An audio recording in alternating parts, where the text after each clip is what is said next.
Malachie, chapitre 3. Malachie, chapitre 3. À partir du 8e au 12e verset. Malachie, chapitre 3. Du 8e au 12e verset. Tokoki kotelema mpona kohonore liloba na Nzambe etolanda yango na bokebi na kombo na Yesu Kristo.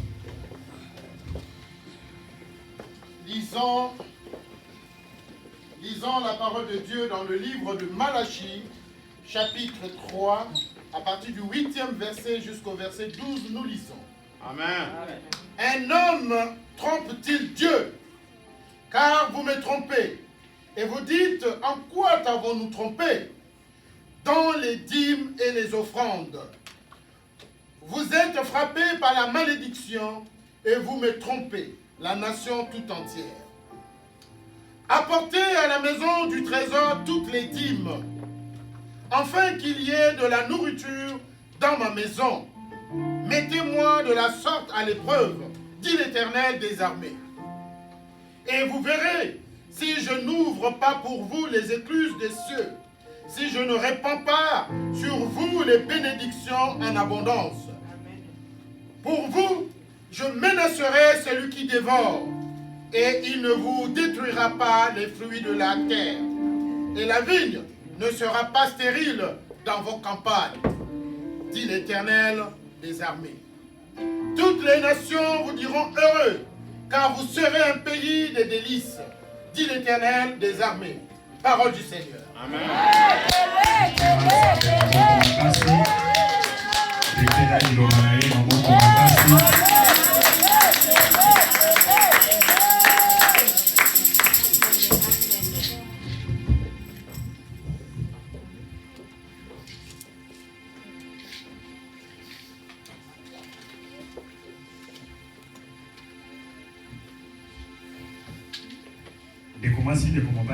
Encore une fois de plus, na Pesibino, nous sommes de la combo de Jésus Christ. Amen. Je vous salue tous au nom puissant de Jésus-Christ.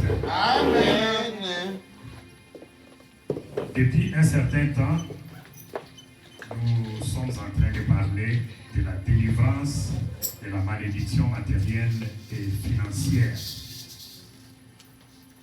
Nous nous disions que la malédiction matérielle est une sorte de malédiction qui souvent s'attaque à ce qu'on regarde le domaine financier. Et cette malédiction vise toujours nos finances, vise toujours ce que nous faisons comme travail, vise ce que nous faisons comme emploi, comme toute activité qui fait à ce qu'on puisse aussi avoir quelque chose de matériel sur cette terre. Cette malédiction vise ce domaine-là, donc le domaine financier. Donc tu peux être là, tu travailles, tu manges, tu as des enfants, tu roules la voiture, les enfants vont à l'école, tu es bien, tu n'as pas de problème, tu ne manques pas quelque chose à manger.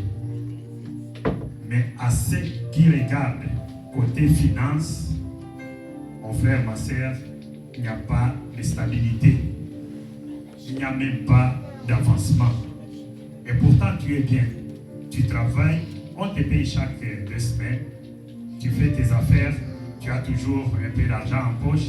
Tu peux voyager, faire tout ce que tu veux. Mais à ceux qui regardent les finances, pas de stabilité. Pas de stabilité et pas d'avancement. Comme quelqu'un qui peut travailler à la fin parfois de chaque année, il se retrouve avec un peu d'argent épargné dans les comptes. Mais quand tu as la malédiction matérielle et financière, sache que tu vas toujours recommencer. L'année finie, tu regardes sur ton compte, il n'y a absolument rien. Tu peux même te retrouver seulement avec des moins chaque fois. Ça signifie qu'il y a un problème. Amen, peuple de Dieu. Amen. C'est pour cela qu'on a dit essayons de parler de la malédiction matérielle et financière et cherchons la délivrance à ce sujet. Nous avons commencé à énumérer un peu les causes qui font assez qu'on puisse être attrapé par cette malédiction. Depuis qu'on a commencé au début du mois, nous avons pu conclure que les causes qui font assez que nous soyons attrapés par la malédiction financière peut être une parole maléfique prononcée sur nous, ou sur nos enfants, ou sur nos affaires. Une parole maléfique.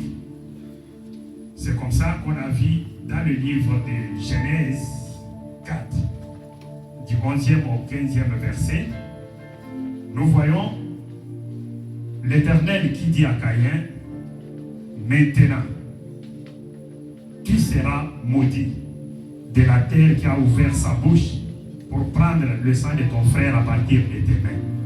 Cette terre que avant tu cultivais, elle te donnait ses richesses, cette terre ne te donnera plus ses richesses. Amen, peuple de Dieu. Amen. L'Éternel dit, maintenant tu seras maudit. Et le dit donc à la Kéliémabé. Regarde là où la malédiction de Caïn arrive. Mais Caïn s'est marié, il a eu aussi des enfants, il a continué aussi à travailler. Mais à ceux qui regardent les matériels, les biens de ce monde, en tout cas, il n'en a pas eu. Il a continué à travailler de fils et pour remplir son ventre et le ventre de sa famille, c'est fini.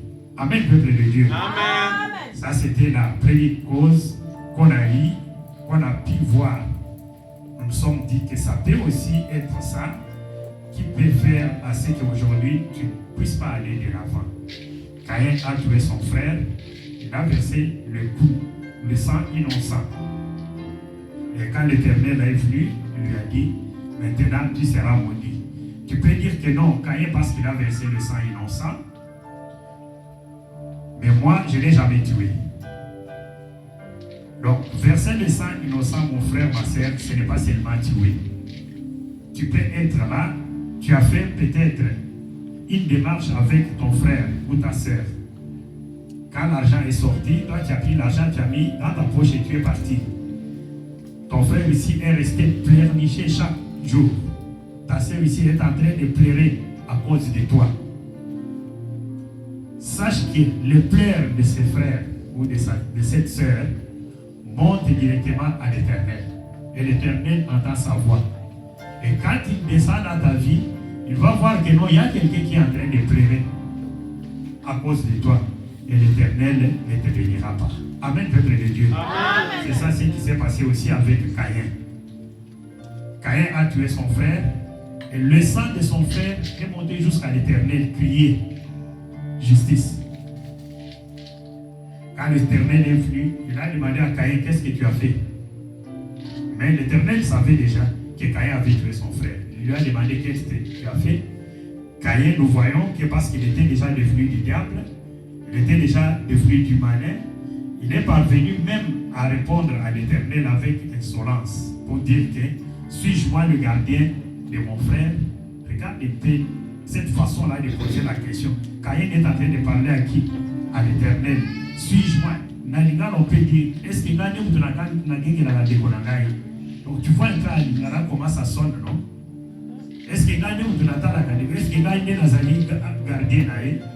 Donc c'est comme ça que Caïn avait répondu à l'Éternel. Et l'Éternel lui a dit, Caïn, maintenant tu seras maudit par cette terre qui a ouvert sa bouche pour prendre l'Éternel le sang de ton frère. Le sang innocent. Comme nous avons vu dans le livre de Genèse, chapitre 4, du 11e au 15e verset. Deuxième semaine, nous avons lu 1 Chronique, chapitre 5, seulement 2 premiers versets. Là, qu'est-ce qu'on voit? On est en train de nous faire voir comment le fils de Joseph avait hérité tout ce qui devrait être donné à Ruben. Nous avons vu Judas aussi, qui était devenu plus fort que toute la famille. On se disait encore, pourquoi la Bible est en train de souligner sur ces 3 ou 4 personnes?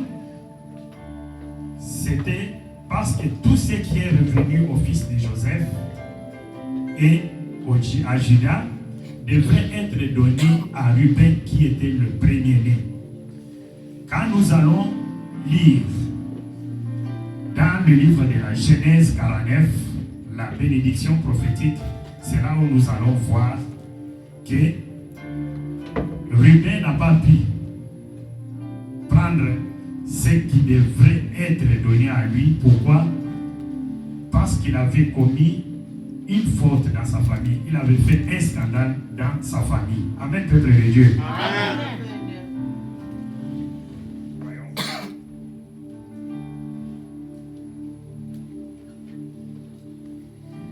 Genèse 49, quand nous lisons à partir du premier verset,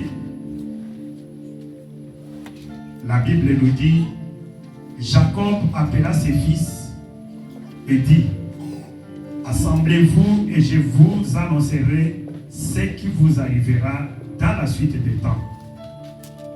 Rassemblez-vous et écoutez, fils de Jacob, écoutez Israël, votre père. Il commence avec Ruben. Il dit, Ruben, toi mon fils, toi mon premier-né, ma force et les prémices de ma vigueur, supérieur en dignité, supérieur et supérieur en puissance, impétueux comme les eaux, tu n'auras pas la prééminence. Amen, peuple de Dieu. Amen. Regarde là où la malédiction de Ruben arrive. Il a eu cette malédiction, pourquoi? À cause de ses relations avec la famille. Dans la famille, il ne s'est pas bien comporté. Pourquoi? Qu'est-ce qu'il avait fait? Il avait pris la femme de son père. C'est ça, ce qui a causé la malédiction de Ruben. C'est pour cela, dans 1 Chronique, vous voyez, la Bible nous dit que tout ce qui devrait aller à Ruben est allé au fils de Joseph. Joseph lui-même, qui n'était même pas dans la généalogie, d'être parmi les premiers-nés. Mais ses fils ont hérité tout ce que Ruben devrait avoir. Et Judas lui-même est devenu encore plus puissant même dans la famille. La malédiction matérielle et financière. Ruben n'aura pas la prééminence. Il est maudit. Il est resté comme ça, juste seulement enfant de Jacob, seulement par le nom. Jusqu'à ce que Moïse est venu. Il est resté là tout bien. En Israël, il était là. Tout le monde le savait que c'était le premier-né de Jacob. Mais le premier-né, c'est Kakandegwana. Donc, en commun au Kola, Yaya Oyo, Batinga à chaque fois. Même dans Matanga, même dans Biskoko, mon Yaya, Azali Kobega Baleki Nae, qui non Yaya. Akomo Bega Yaya Nae, Baleki Nae, au vieux. Yaya Mobimba. Mais, Azalaka Lissu na eloko de Ponani, Pona scandale où Yasaraki na kati na famille. Yaya où Azali na biloko Lissu te Ponani. Relation avec la famille. C'est vraiment très important. On se disait vendredi que la famille que vous voyez ici a une grande influence sur nous. Elle peut influencer d'une façon positive tout comme d'une façon négative. Amen, peuple de Dieu. Amen. Nous devons faire très très attention avec nos familles. C'est vraiment très grave. Nous devons faire très attention. Nos familles ont une influence qui peut même te tuer. Comme ça, et puis tu es parti. Nous devons faire très attention. Alors, Ruben n'a pas eu la prééminence pour ce qu'il avait fait dans sa famille. Même s'il y a quelque chose qui se passe dans la famille, lui n'en saura pas. Même la pourquoi, il faut personne. Donc, mais il a absolument, il a ici à continuer à répéter. Il y a des gens comme ça. Amen, peuple de Dieu. Il y a des gens comme ça. Donc, il y a un combo. Ce qui m'attend que ça la famille, il y a pourquoi? Il y a donc il y a des yaya comme ça dans la famille. Famille ne peut pas comme ça parce que à ça scandale dans la famille. Donc moi si de Komobali troisième semaine tu es collègue ici sur la carte na mukanda ya Ephésiens 6 au totangaki du premier au troisième verset. Mukande banaye ko yebisa biso enfants obéissez à vos parents. Nous en avons aussi beaucoup parlé. Bonani, enfants obéissez à vos parents. Obéir, honorer obéir, c'est faire ce qu'on te dit de faire. Donc, pour vous les enfants. Honorer, c'était quoi? Donc, quelque chose qui,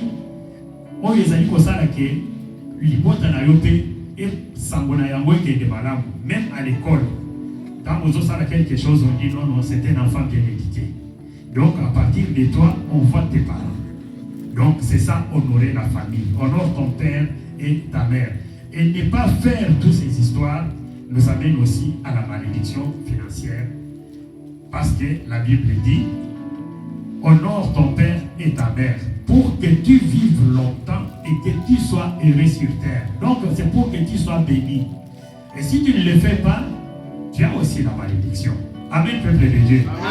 Amen, Amen, donc, c'était ça, c'est qu'on a essayé de tirer quelques causes qui peuvent faire à ce qu'on ne puisse pas avoir les choses de ce monde.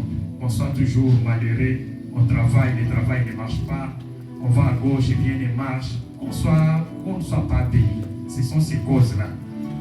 Et comment si, et comment bali,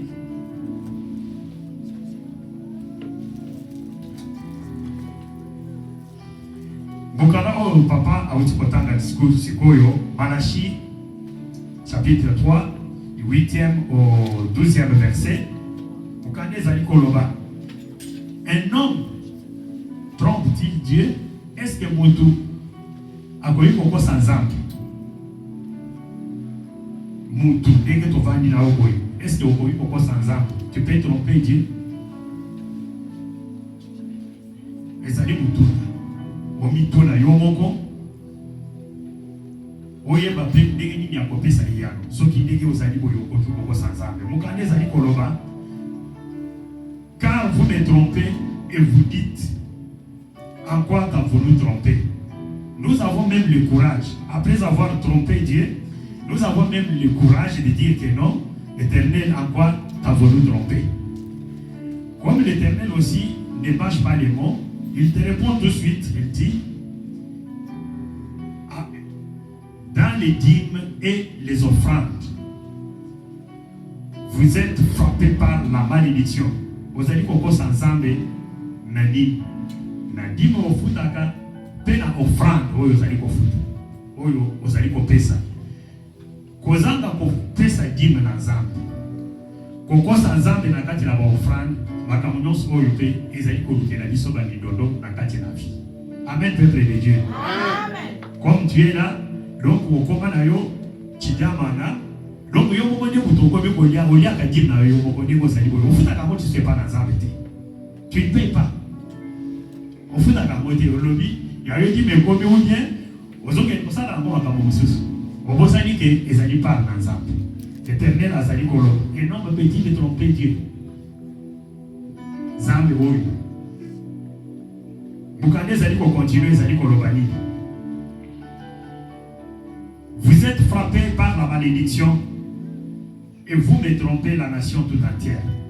Apportez à la maison du trésor toutes les dîmes, afin qu'il y ait de la nourriture dans ma maison. Mettez-moi de la sorte à l'épreuve, dit l'Éternel des armées, et vous verrez si je n'ouvre pas pour vous les écluses des cieux. badime na bino donc wana bobomba kango na ndako. Mais Zamba Zali Koloba, apportez toutes vos dîmes dans la maison de l'Éternel.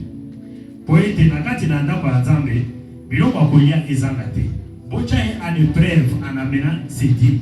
Bon mona te soki akofungola bino matiti ya likolo kuna po ete bopangwama. Ndeko mwasi ndeko mobali. Kozanga kotosa kofuta dîme na Nzambe ezali pe kolukela biso ba midodo ebele. Amen peuple de Dieu. Amen. Amen libota na Nzambe.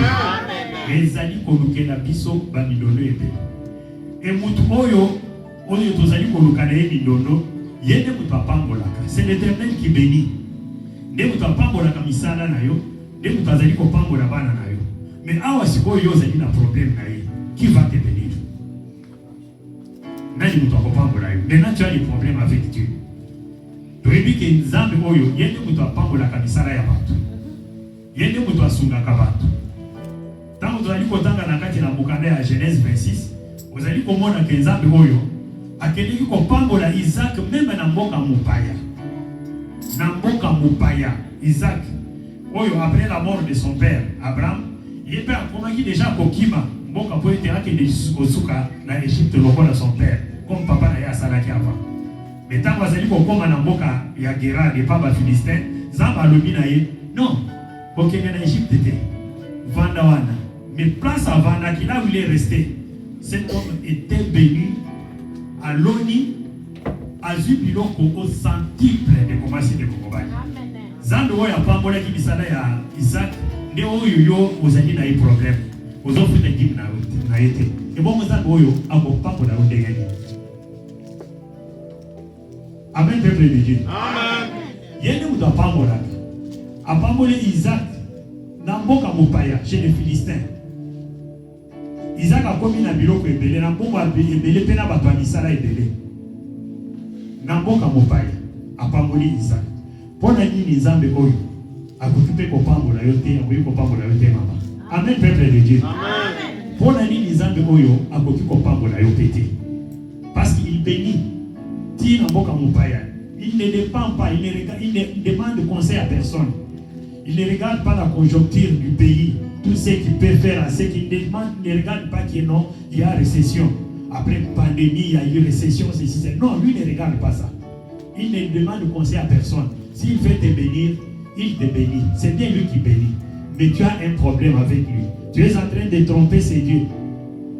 Nakati na dim, nakati na offrande. Tant que ce soit azoya pour la kopambola yo, akucho ozana problème. Papa akopambola yo. Pourquoi? Parce que vous allez na problème na ye. Ye azali ko tenir na ba principe na ye. Il tient beaucoup à ses principes. Tokoki ko bunda, ko sambela, ko sala des jeunes et des jeunes. Ko sala ba prière de combat ya ndenge na ndenge. Mais toi ba que principe de Dieu ezali. Il faut qu'on respecte yango. Pour ceux qui ont respecté te, moi les ambassades les habiter. Au comité Zambé sala, OK, ye wana ya liga sala. Atala boye.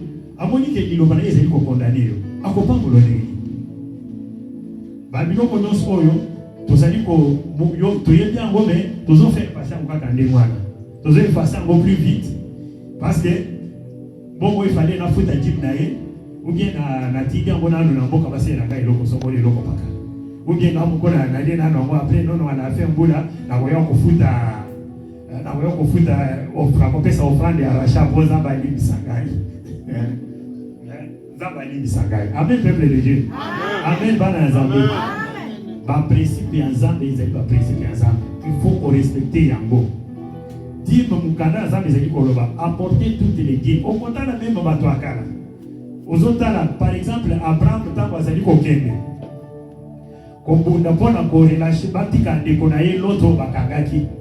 Tango azali kozonga azali kokutana na nani na Melchisedek roi Salem. Abraham azali kosala nini? Azali kofuta dîme pa tata oyo. Amen bana na Nzambe. Amen. Azali kofuta dîme ya biloko nyonso ya azalaki na. Oyo azwaki akamati afuti dîme pa Melchisedek. Dîme ya biloko nyonso azalaki na. Jacob azali kolongwa et pas oncle né là-bas. Ndenge ayebisaki na Nzambe. Bis avant ake. Bisika alalaki azali komona ba ange bazali komata bazali kokita. ayebisi nzambe ke soki obandelinga ndenge nazokende mobembo oyo e nazongi na bomoi nazwi mpe eloko ya kolia awa na kosala bisika oyo kokoma ndako na yo na libanga oyo akotonga monima mpe nakopesa dîme de toutes les choses.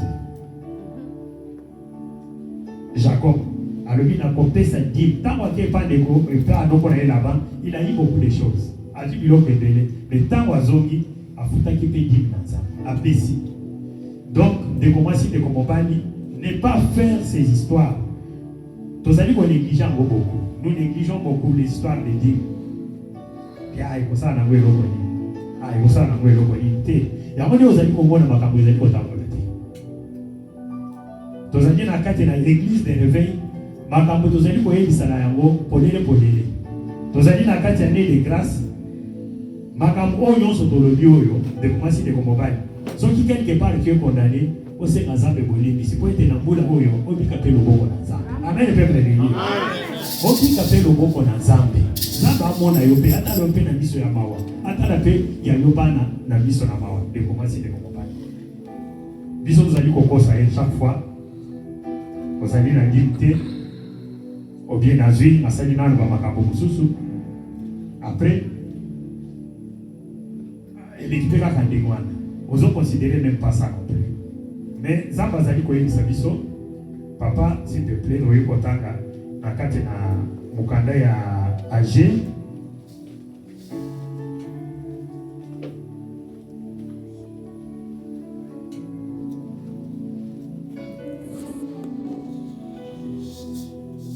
na kati na mokanda ya AG tokotanga la premier chapitre à partir du 5e tina 10e verset. AG chapitre 1er du 5e au 10e verset. Tolanda mokanda oyo na bokebi na kombo na Yesu Kristo. Amen.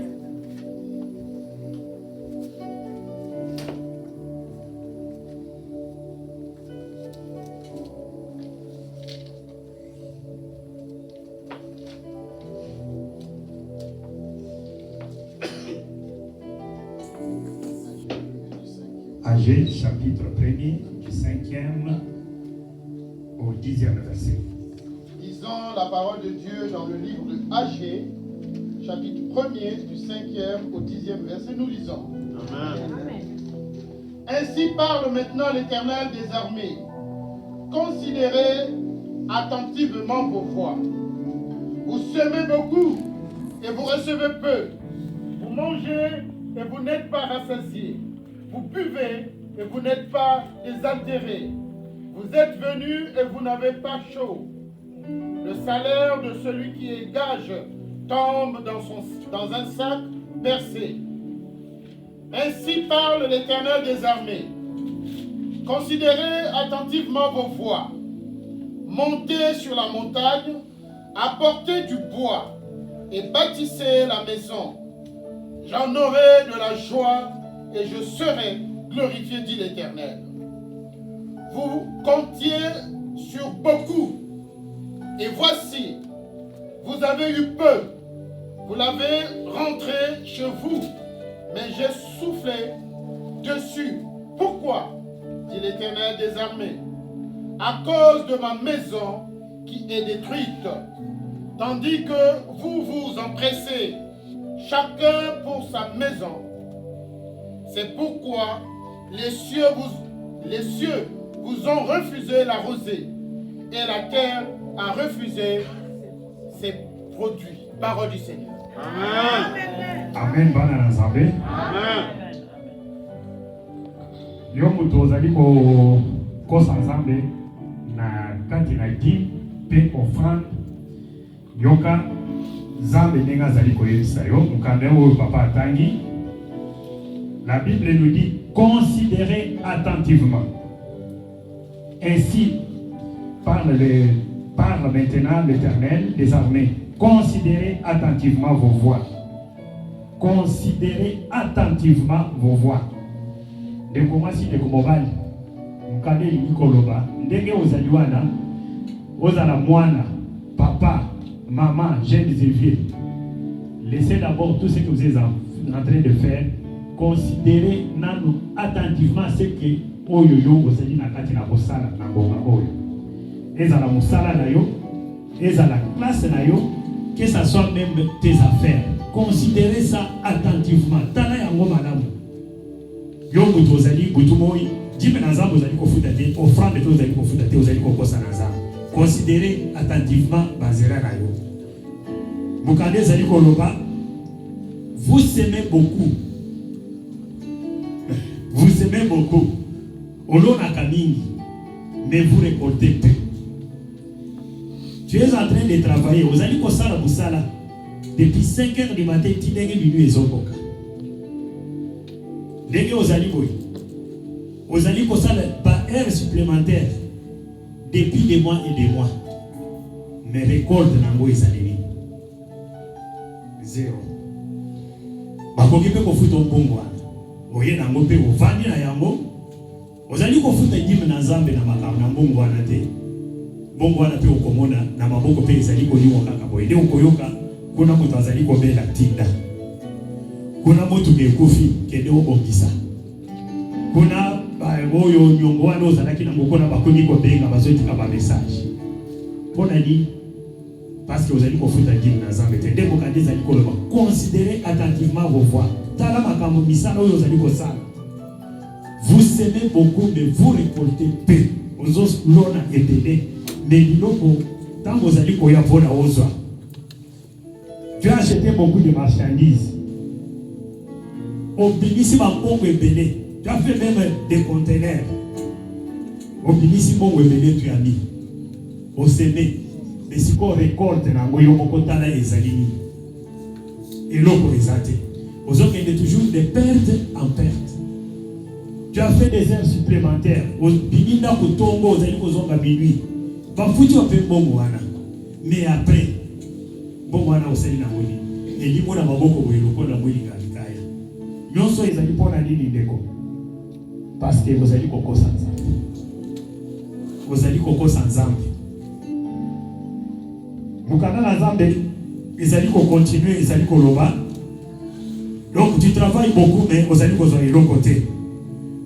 Vous comptiez beaucoup. Obandaki kozela mingi.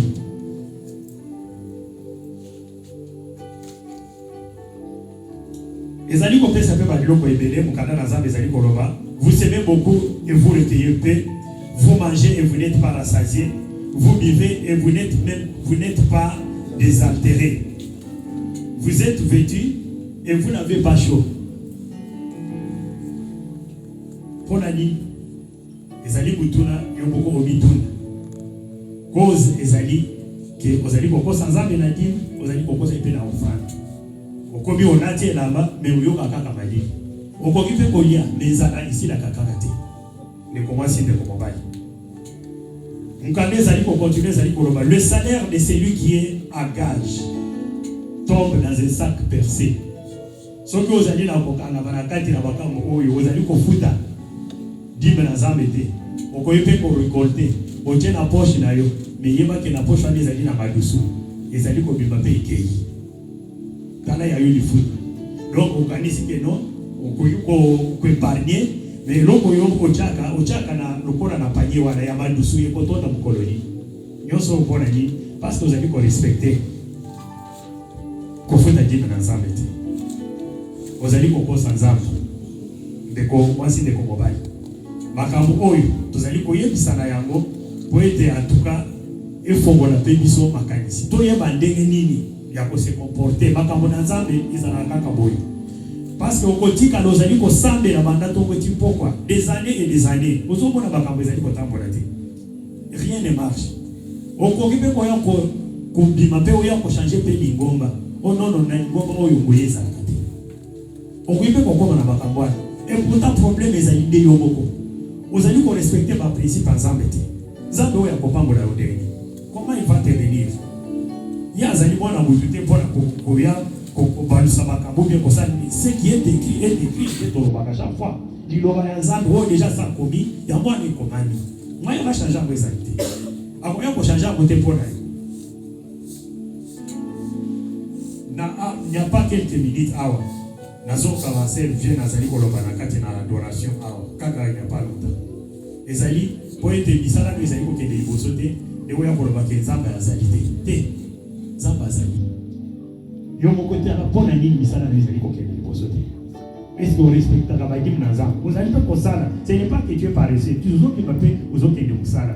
Mais si ça ne marche pas, vous avez pour tout élément. Le malheur ne gère pas de la terre. Malgré les gens dans la loba. Que ma malheur ou dans ma vérité, ça va venir de quelque part. Donc tellement quand ça vous allez mourir. Dès que vous candez allez faire quoi ça biso. Tant que vous allez la carte na essai, c'est pas là. Mais ce que vous dites ça les allez content pour la terre. Papa. Tellement dans le canisa, zonga butu. Jacob a été connu par oncle na yazali ko bona makambo ezali ko tambola te. Comme pendant gauche, droite, bitumba chaque fois. Un jour il y a qui peut côté de malobi non, ce n'est pas comme ça. Natiki pe na lubana, natiki ba mama na bango, bibweli bili no smoke, natika na nanu ngamo. Nde mu bazala kandi ngwa. Okozala ka te non parce qu'il y a zo sambela, non pas zo sambela te. Non. Atelemi yemoko bamunyoso bakatisi tango asambeli anja ekiti abundi na ye Jacob a eu des délivrance. C'est comme ça que nous devons être peuple de Dieu. Tous à la carte que non si t'étais il faut qu'on ça aussi expérience personnelle. Attends la carte dans la binyoso bozo sambela. Même si vous priez tous dans la maison, mais des fois il faut faire l'exception.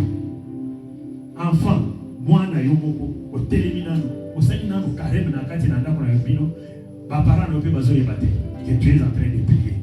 Pour voir un peu certaines situations.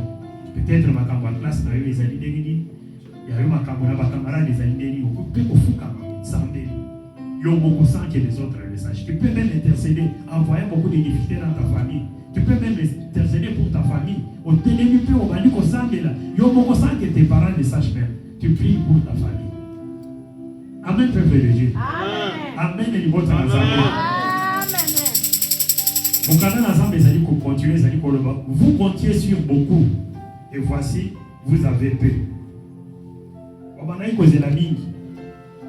On dit que non, air supplémentaire, on a sali, malolo. Ce qui est bafutira kambala, on pas à sali les capsons.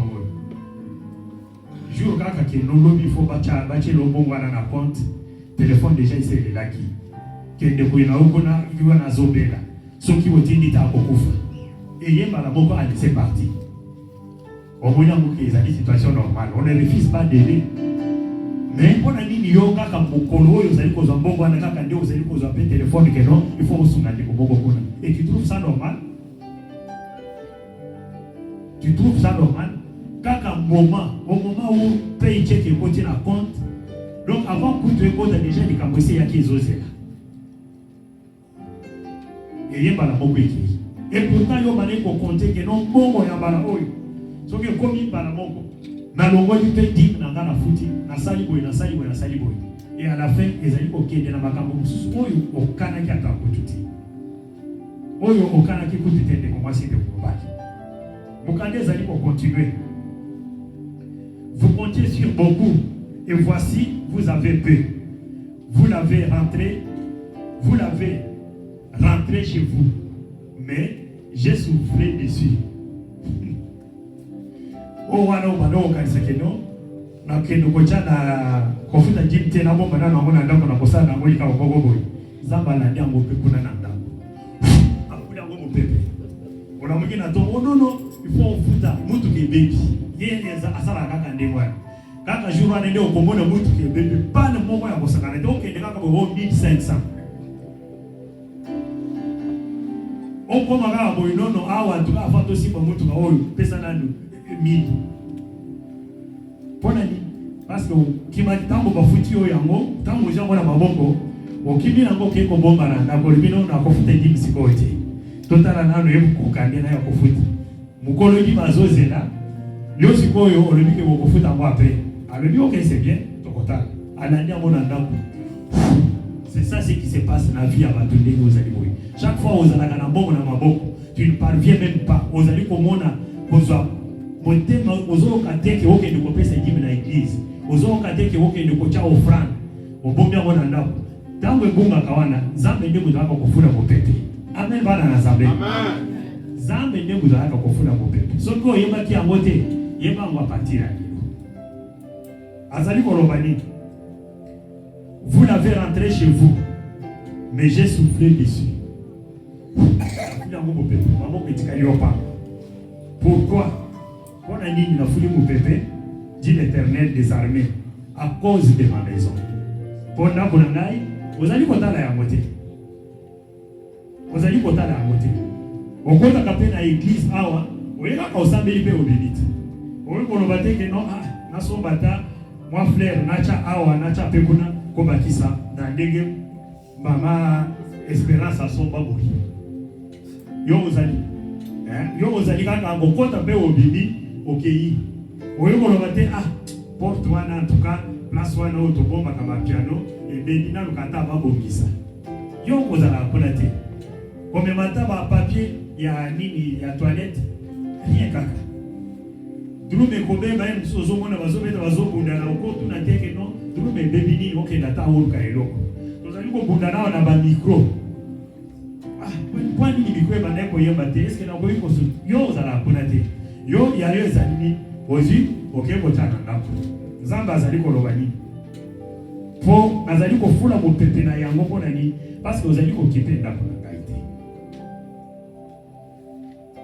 ozali ko kipe ndako na ngai te ezali makambo oyo toyebi mais tozali ko négliger mais tozali bato ya liboso ya koya nzambe sala les commencer de komobali en peu de mots nini koyebi soni na peso ba cause oyo ekoki kosala ke ozwa pe biloko ya mokili oyo te. Amen. Tango mokande ezali koloba enfant obéissez à vos parents. Ezali pe mpona biso pe baboti. Biso pe tozali na ba parents na biso. Ya biso sikoyo ekomi déjà ke ezali na passé. Tango tobimaki na mabota na biso tobimaka ndenge nini?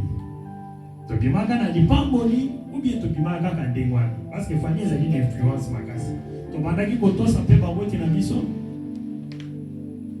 oyo tozali kolobela lelo lisusu ezali na moment oyo na présent mpona makambo oyo ekoya mpona bana na biso oyo bazali awa il faut batosa baboti na bango que obéissez à vos parents, honore ton père et ta mère pour que tu vives longtemps et que tu sois heureux sur la terre. Pour nani classe ozali kokende ekende liboso musala ozali kosala ekende liboso discipline ozali kosala soki ozali kobeta bale soki ozali kosala nini ekende liboso. Donc tu dois obéir à tes parents. Réveille. Tu dois obéir à tes parents. Tout ce que tu es en train de faire ira de l'avant. Les enfants nazali kosimba na litoi na ngai moko osoko osimbi ya bino ekokoma pasi kosala pasi ono basimba kinga na litoi. Écoutez très bien, vous voulez aller de l'avant, vous voulez que tout ce que vous aurez à faire dans la vie puisse réussir, obéissez à vos parents. Cette bénédiction-là est comme ça, suspendue sur vous. Les amis qui sousoutent, le corps de biso, papa la bino, maman la bino, et comme ils t'ont ta chaîne. Toki la bino, kotoli ate, pour la likambo, il faut voir. Bino, vous allez dans le banamike, bénédiction, c'est comme ça sur vous. Vous devez seulement obéir à vos parents. Un point intérêt. Vous allez voir que tout ce que vous allez faire dans la vie ira de l'avant. Mettez l'ensemble de Babo Komakasi.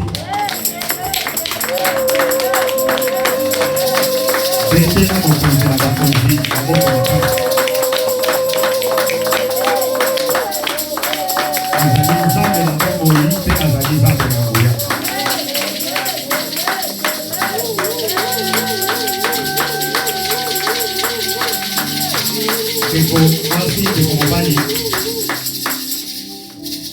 Tozali kokende kosambela awa nde tosukisi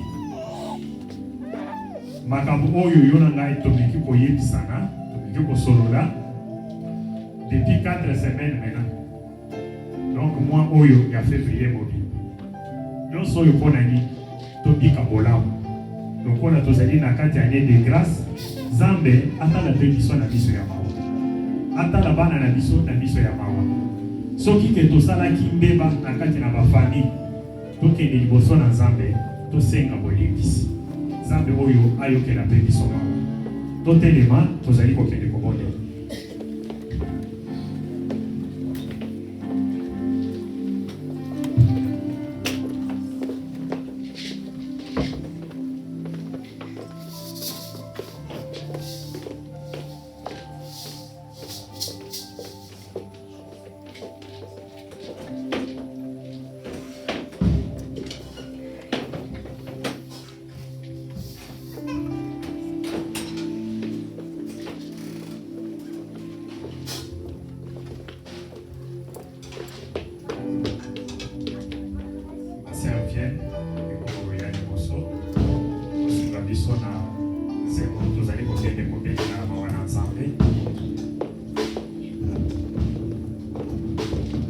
Dekomasi dekomobani tenge tozali boye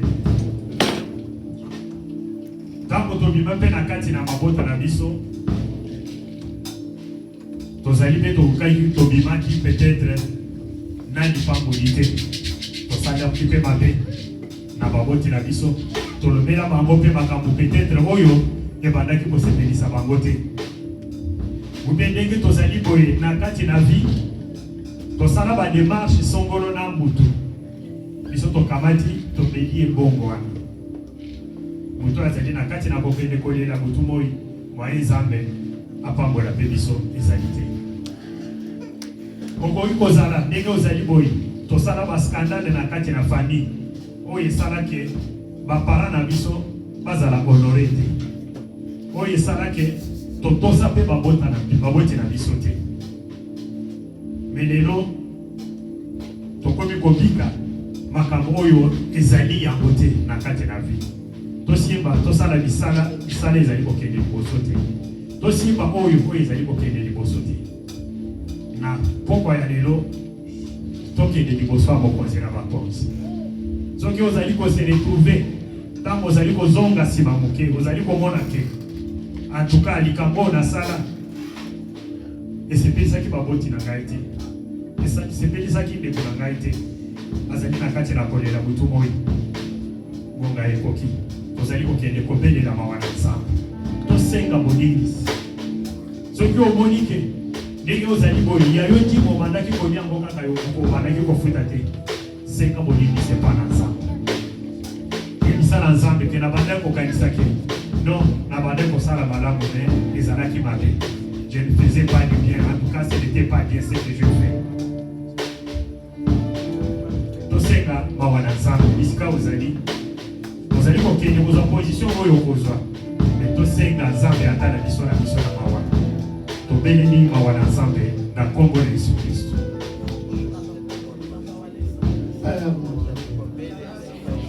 Senga bolimbisi epa na Nzambe Nzambe atala yo mpe na miso ya mawa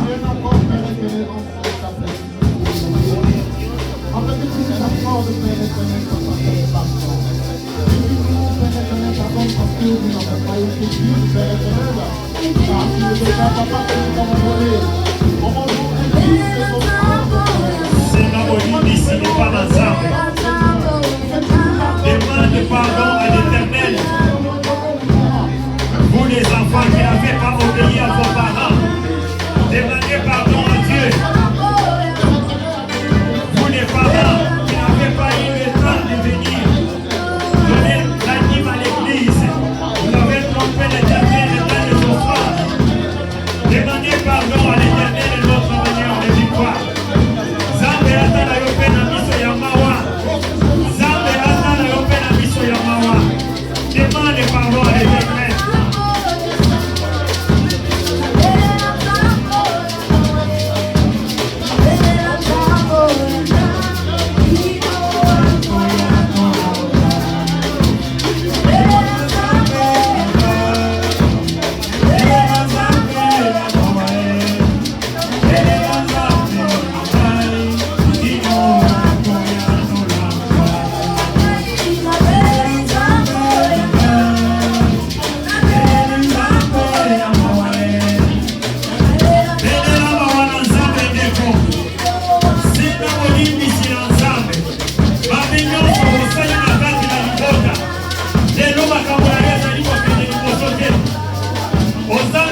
Et toi, fils de l'homme, prophétise et frappe des mains, et que le coup de l'épée soit doublé, soit triplé. C'est l'épée du carnage, l'épée du grand carnage, l'épée qui doit te poursuivre. Amen, peuple de Dieu. La semaine prochaine, la mawana zamba yoki bisomawa. Si vous avez et vous allez prophétiser, vous allez mettre ma boko, vous allez kosima mopanga na maboko. Mpona mutu nyonso oyo atambwisa yo na mai na miso, oyo nyonso alelisa yo, oyo nyonso alelisa bana na yo, oyo nyonso abwakela yo mauvais sort ndenge ozali boye, oyo nyonso atambwisa yo na maboko na mutu, tout celui qui a osé, oyo nyonso alakisa musapo na bana na yo, akuna mopepe mabe na misala na yo, ndeko mwasi ndeko mobali, mutu wana kombo na ye ezali ebende. Ozali kokende kobeta maboko, ozali kosimba mopanga, opeleli mopanga na Nzambe ekita na maboko na yo, moto na Nzambe ekita mpona kolanda bango, mopanga esimba bango bisika nyonso bazali.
ravagé.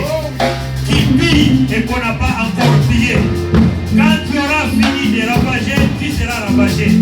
Quand tu auras achevé de piller, on te pillera aussi. Oyo nyonso ayaki koyiba oyo biso biloko. Oyo nyonso ayaki kopiller yo. Afula yo mopepe mabe na maboko, bongo esimbaka te.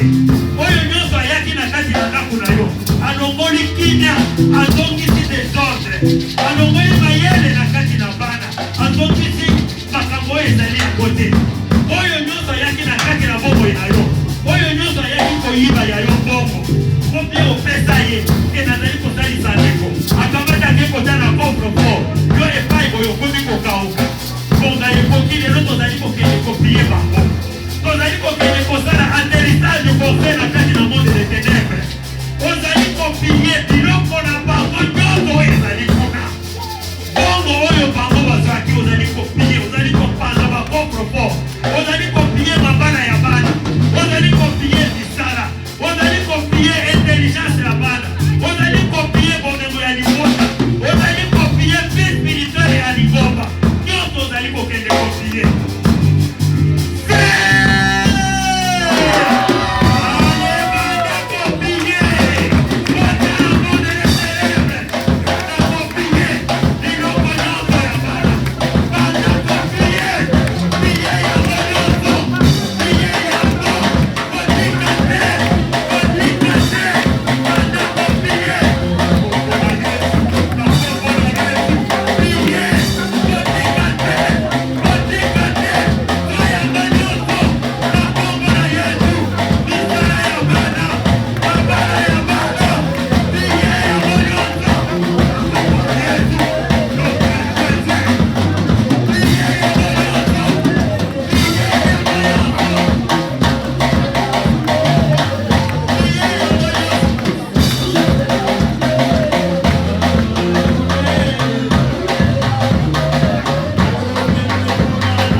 C'est par le fait que l'Éternel exerce ses jugements. C'est par son glaive qu'il châtie toute chair.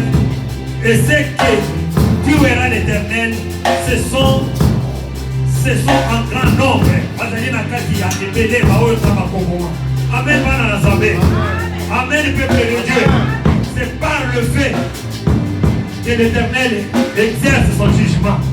Tozali kokende kokitisa moto na Nzambe na kaya banguna.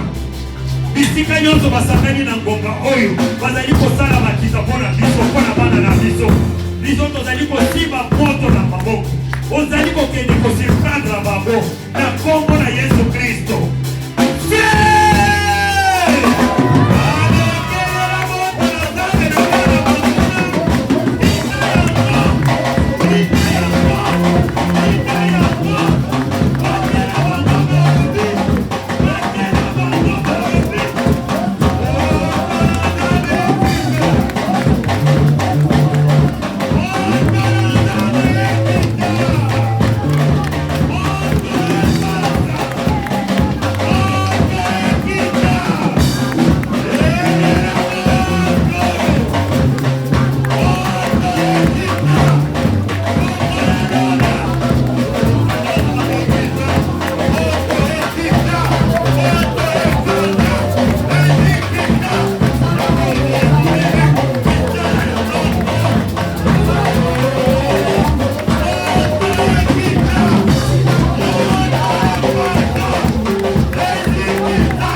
Yesu Kristo.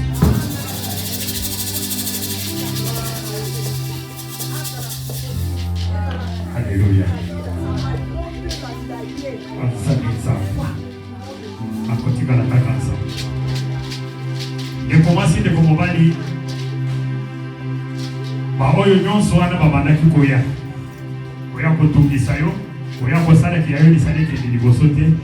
Na poko ya lelo yebaki bitu na bango ezali bisusu na bapeka te. Bitu na bango ezali na kati ya kokata na ndenge tozali koloba boye. Et puis bango ebele basi retrouver déjà dans ce séjour de mort en silence. Ndekomasi ndekomobali. Na kongo na nzamba kabudwalesa oyo na ngai tozali koluka awa mutu moyo. Yebaki oyo ayo nyonso ebandaki kotambola te na ngonga oyo mpe ebandi kotambola na kongo na Yesu Kristo. Nzambe amona mpe misala na yo apambola mpe bana na yo. Nzambe amona oyo nyonso yo ozali kosala. Nzambe atia loboko na kati na misala na yo. Nzambe oyo amatisa yo dimension. Losango na yo mpe emata. Nzambe oyo apesa yo mpe bozwi ya mokili oyo obika mpe bolamo ya bana na Nzambe. Bana na yo babika mpe bolamo na mokili oyo batimba mpe baatelier.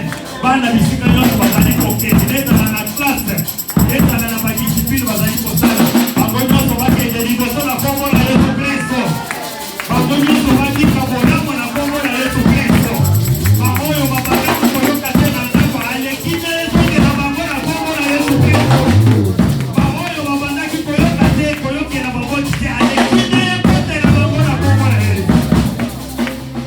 Jésus. J'ai commencé de combattre. Donc, comme presque la souka à l'ensemble de la maison, nous allons pour qu'il y ait une offrande. Si ma offrande là, on a ma boko, nous allons pour qu'il y ait une offrande là.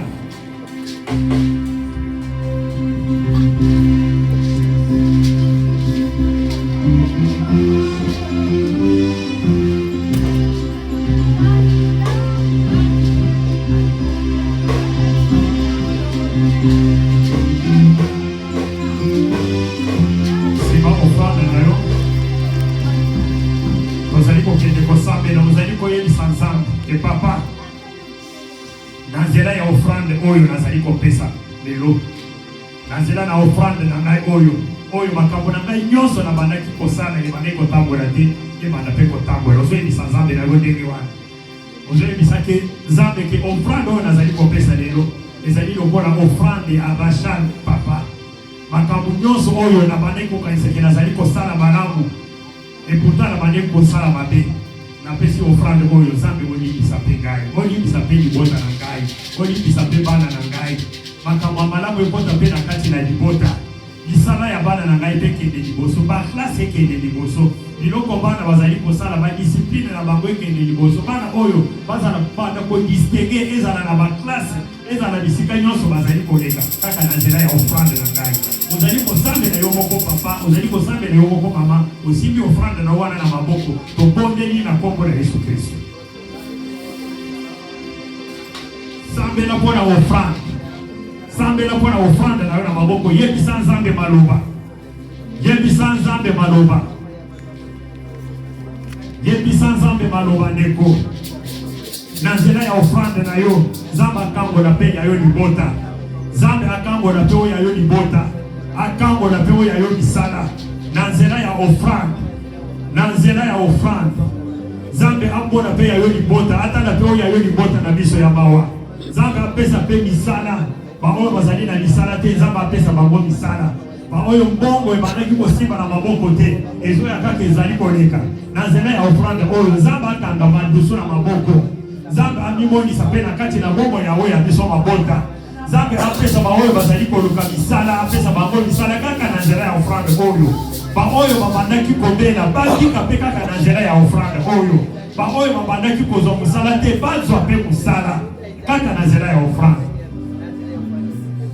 Ozali mokonzi mpe mobati. Toye liboso na yo na offrande na biso papa. Offrande oyo liboso na yo mokonzi na bakonzi ezala lokola parfait ya bon odeur. Nzambe na bongo Nzambe na nguya. Na nzela ya offrande oyo papa kangola lingomba oyo. Kangola bana mpe kangola baboti. Na nzela ya offrande oyo papa kangola vie spirituelle ya bana lingomba oyo.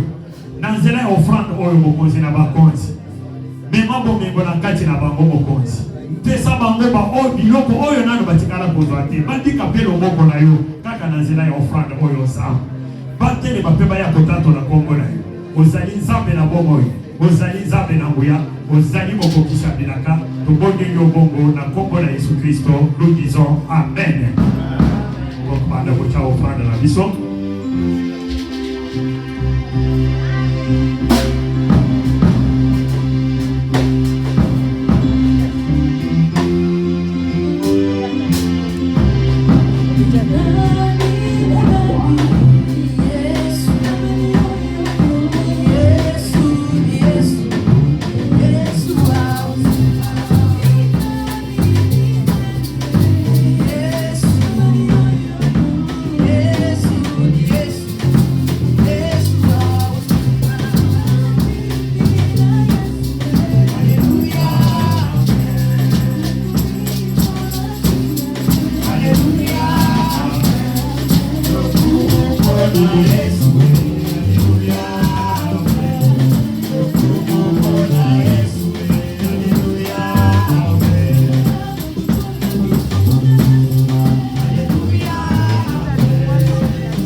Kodeka na ba communiquer la biso.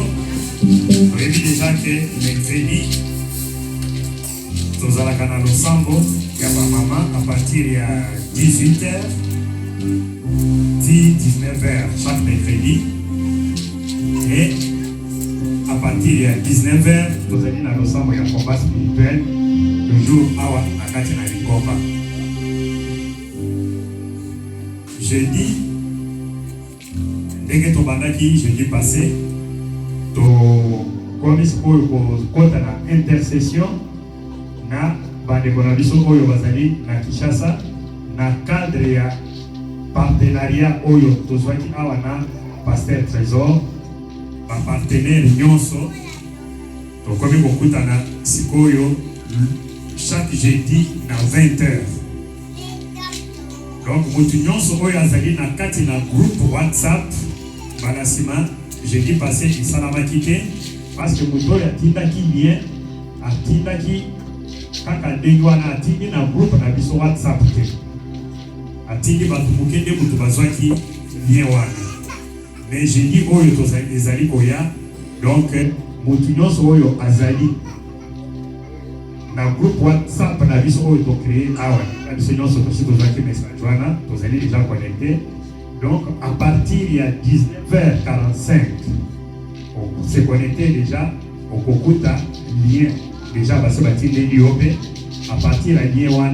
on s'est connecté sur Zoom. Tout ça, de façon que tout ça a déjà téléchargé l'application Zoom dans le téléphone. Parce que les amis ça demandé dans Zoom. Mais jeudi passé, déjà j'ai vu na WhatsApp, mais ce n'était pas dans WhatsApp. Donc, information bien déjà depuis 13h. Mais je ne sais pas il est en retard. Donc, jeudi, 20h, le Sambo, il y a intercession.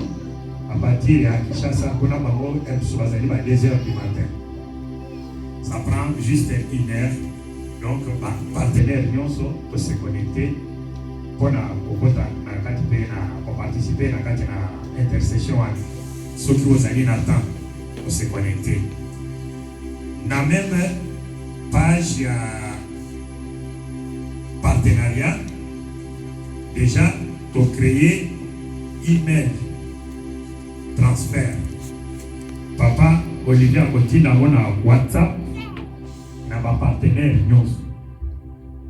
Et puis, tu as déjà compte na banque, tu as déjà compte. Compte wana, les alika kapona makambo ya ba partenaire ndenge tozwaki engagement à autokomisa ke ba Congo. Donc, tu as de la confusion, tu as de la compte na email oyo totinda na compte ya l'église. Non. Email les amis papa Olivier a coaché à moi na WhatsApp, na WhatsApp na ba partenaire Nyonso. Donc oyo les amis makambo à part. Donc à partir de email wana, tant vous avez la contribution na yo de okocha à partir de email wana, ya moi il na compte wana déjà to fongoli. Na compte ya partenaire ya avec pasteur Trésor. Ce qui oche na compte te ou bien otiki na email te tozali na Maman Marie Nyamabu de mutu azali chargé na makambwana ya mbongo ya ba partenaire. Maman Marie okikotele bana likolo pardon ye mutu atalaka pe makambo ya social. De mutu azali ko zala chargé ya babongo wana soki otie na compte te directement na email pesa ye ya kokoma komo ye. De mutu azali ko pesa pasteur Trésor kuna compte wana compte randi ya mbongo wana ezali na kati na compte na makambo ba partenaire to séparer ngo na makambo ya église pour que ya ko pesa confusion te. Donc, mon oyo que vous allez participer à partenariat avec Pasteur Trésor, ce qui ont email te, pesangona Maman Marie Nyamabu. Amen, peuple de Dieu. Amen. Donc, voilà, quand les allez concernés, Makamonabiso ya jeudi, vous allez dans la prière à 20h, dans ma contribution.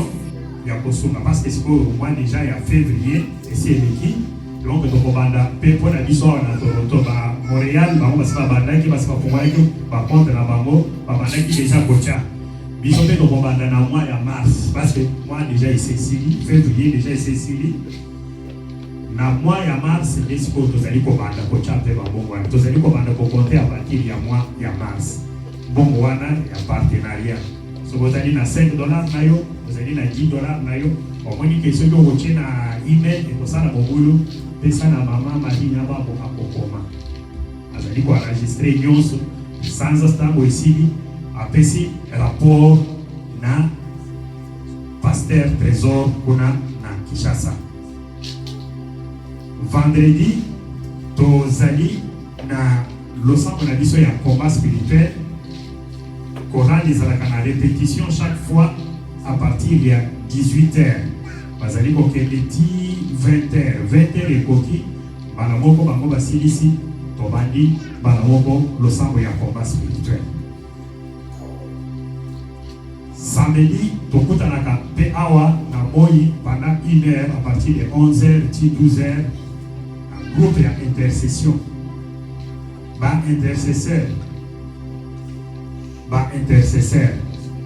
Oyo a indiqué Azali intercesseur. Quand on demande que ça n'a pas dit, n'abandonne qui comment na koyoka limongo ya batebele. Mais si bon awa na présentiel, quand nous avons écouté na si bon awa na intercession, na komi comment na ceux qui tozali misa tuté, tozali mibali. Donc ba intercesseur ba esili boza lisusuté bolingi ko intercéder lisusuté ou comment oyeba ke samedi tokutanaka oyo lo ozali koyeba ke ozali intercesseur ozali koluka ozala intercesseur tozali nanu na ebande le groupe n'est pas encore vraiment formé pourtant kozala ko se former et ko se former kaka à partir ya ba oyo bayaka parce que boyi kozala intercesseur te aujourd'hui ya kosambela na ozoya na groupe te non ezalaka te wana intercession ya ndenge nini intercesseur il faut ozala awa parce que tozali na makambo tolobaka tozali na makambo basujet tosambelaka il faut ozala awa samedi tokutanaka des fois nazali kose rappeler bapériode mosusu na bandaki koya awa samedi nazali kosambela kaka ngai moko samedi okotala ofongoli porte ekoki na bandi déjà losambo ti esili na bibi na ki ngai moko sikoyo namoni ekomi 2 ou 3 donc ozolinga kozala intercesseur yebaki ezali mpe engagement ezali kosala makasi donc yo moko oyeba ndenge nini ya kozwa position amen peuple de Dieu amen elibota na Nzambe.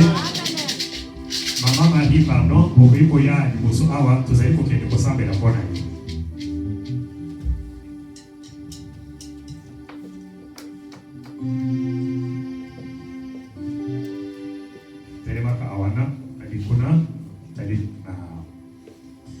bandeko biso nyonso totongola maboko na biso totinda ngo kote ya mama Marie musala oyo azali kosala ezali musala ya makasi na makambo oyo etali makambo ya mbongo ezalaka na badifficulté ebele oyebi ezalaka mpe makambo oyo na kati na mangomba ebele bato bakabonaka toujours kaka mpona makambo ya mbongo amen peuple de Dieu omoya koyoka ono napesaki mama Marie bongo na nga ebongo ekimi ekei ekomi te nazomona bongo na nga na liste te nazomona eloko te nyonso wana ezalaka nini atake ya monguna tobondela po ete Nzambe oyo atala ye mpe na biso ya mawa mosala oyo azwi charge mpona kosala ezali mokili ezali mosala ezali na beaucoup de difficulté Nzambe apesa ye makasi Nzambe akouvrir ye atia ye na kati na makila ma Yesu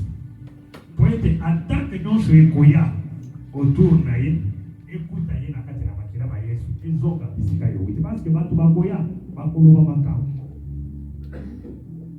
nayebi je sais de quoi je parle bato bakoya bakoloba makambo oh boy na boy makambo ya mbongo ezalaka mbongo ndenge balobaka ezalaka racine du mal ebelaka makambo ebele bandeko totika na kati na maboko na Nzambe tongola mongongo toboneli mpona mama Marie totika na kati na makila ma Yesu na kombo na Yesu Kristo bokonzi na bakonzi Nzambe na bongo Nzambe na nguya bokokisabelaka tozali kotika mama Marie na kati na maboko na yo nkolo makila ma Yesu ezika ye papa makila ma Yesu ezika ye nkolo musala oyo pesi asala ezali musala ya makambo ebele Nzambe ezali musala ya ba problème ebele mokonzi na bakonzi ezali musala ya bikakatano ebele kasi biso toyebi ke yo ozali mobate ozali mosungi mpe ozali mokambo ntango ozali kopona mutu na yo po asala ozali mpe kopesa provision wana ozali kopesa papa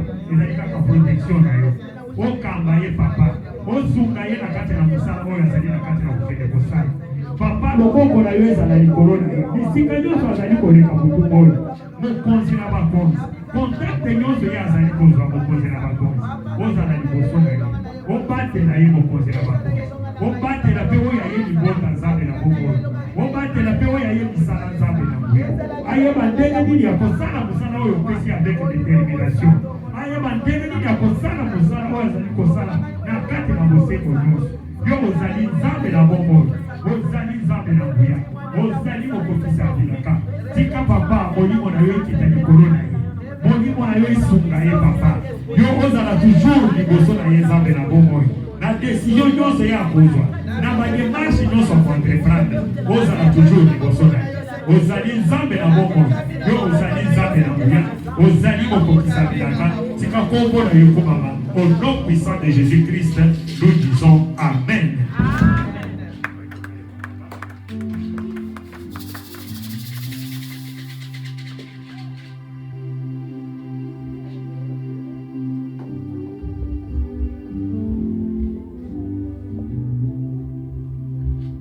Amen, amen. Amen, il vote na Zambé.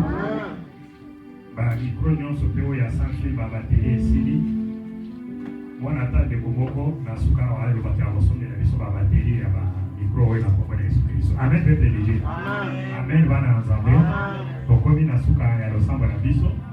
Lelo nazali komona ba ndeko na biso ni bale baye awa na kati na libomo mpona bana liboso.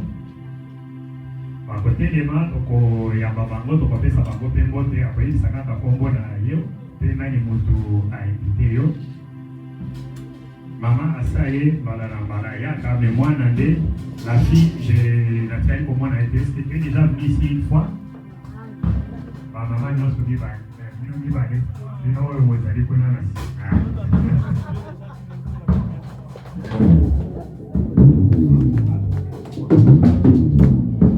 Amen, amen.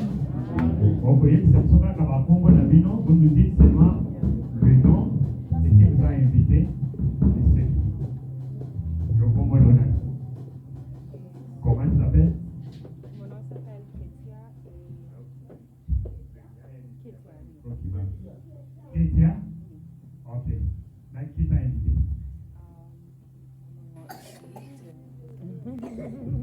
Merci. Et toi? Mon nom c'est Patience. Hein? Patience. Qui t'a invité ici? Zamba za lukumu tobete na anga kwa maboko makati.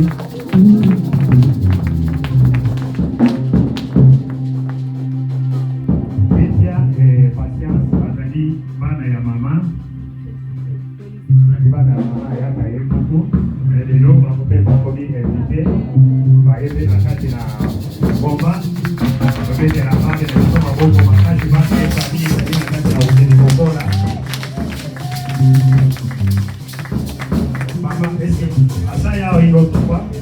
Elle parle, elle sait comment on va dessiner ça debout, on va te saluer, c'est la première fois que tu es dans l'église. Comment tu t'appelles? Demande ton nom. Je m'appelle Blessing. Blessing.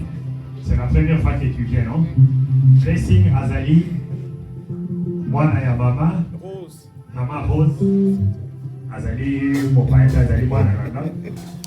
Et à chaque fois, mais Blessing na batikala koya te. Mets-toi là-bas, mets-toi là-bas. On va te rappeler Blessing, maman Makati. Son content de te voir, sois béni. Quand tu as le temps, viens encore chercher la face de l'Éternel avec nous. Amen, Père de Dieu. Amen, Bana Amen. Je pense que bon allélo, donc ceux qui awa. Na suka ya losambo, il y a toujours les jeunes gens qui restent là quelques minutes.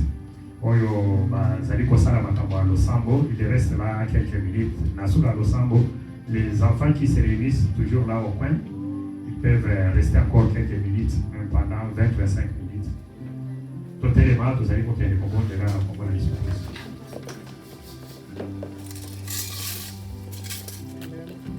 Mokonzi na bakonzi, topesi yo merci nkolo na ndenge osangisaki biso lisusu mokolo na lelo.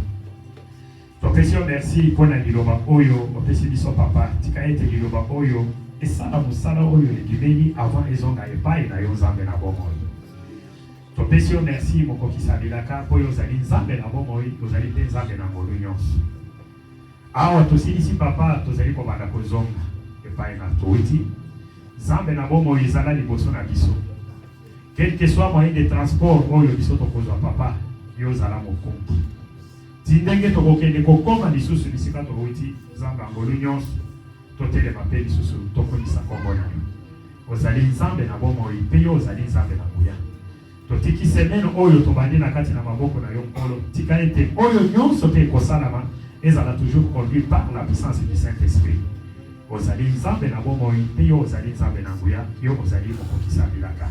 Totiki bana na biso na kati na maboko na yo, sembola loboko na yo na kati na oyo ya biso mabota, sembola loboko na yo na kati na bayebi, baoyo bazali kobela babika papa, baoyo bazali na bikakatano songolo na songolo solution emonana, baoyo bazali binanu liloba na yo te champ nzambe na bomoi. Pelisa moto na ya bolingo ya liloba na yo na kati na litema na bango, bana na biso bayeba pe nzambe, bayeba pe ndenge nini ya koluka nzambe oyo, baluka pe nzambe oyo, batelema pe un jour batatola liloba na yo.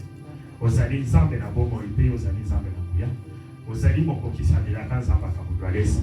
Toboni yo bongo papa na kombo na Yesu Kristo, nous disons Amen. Bon dimanche à tous, bon dimanche.